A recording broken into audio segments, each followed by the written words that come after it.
Truck को धक्का देला कार दुर्घटन अवसर प्राप्त एसडीएमओ मृत्यु।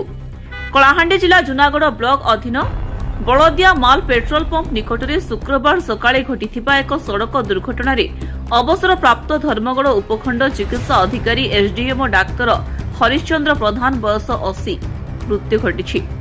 ଏହି ଘଟଣା ଜିଲ୍ଲାରେ ଶୋକର ଛାୟା ପ୍ରସାରିତ କରିଛି। ସୂଚନା ଅନୁଯାୟୀ ଡାକ୍ତର ପ୍ରଧାନ ଭବାନୀପାଟଣାରୁ ଗାଡ଼ିରେ ଧର୍ମଗଡ଼କୁ ଯାଉଥିବା ସମୟରେ ଜାତୀୟ ରାଜପଥ 26 ଉପରେ ବଳଦିଆ ମାଲ ପେଟ୍ରୋଲ ପମ୍ପ ସମ୍ମୁଖରେ ରାସ୍ତା ପାଖରେ ଅଟକି ରହିଥିବା ଏକ ଟ୍ରକ୍ ସହିତ ତାଙ୍କର ଗାଡ଼ି ଭୟଙ୍କର ଧକ୍କା ଖାଇଥିଲା।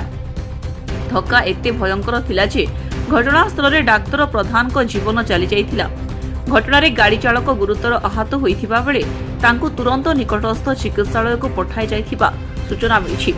ଖବର ପାଇ ପୁଲିସ ଘଟଣାସ୍ଥଳକୁ ପହଞ୍ଚି ତଦନ୍ତ ଆରମ୍ଭ କରିଛି। ଡାକ୍ତର ପ୍ରଧାନଙ୍କ ଅକାଳ ମୃତ୍ୟୁରେ ଚିକିତ୍ସା ମଣ୍ଡଳୀ ସହ ଜିଲ୍ଲାର ବିଭିନ୍ନ ସ୍ତରରେ ଶୋକର ଛାୟା ପ୍ରକାଶ ପାଇଛି। କଳାହାଣ୍ଡି ଜିଲ୍ଲା ଜୁନାଗଡ଼ରୁ ବାଲେଶ୍ୱର ସୁନାରୀଙ୍କ ରିପୋର୍ଟ, ଟାଇମ୍ସ ୱାନ୍ ଓଡ଼ିଆ।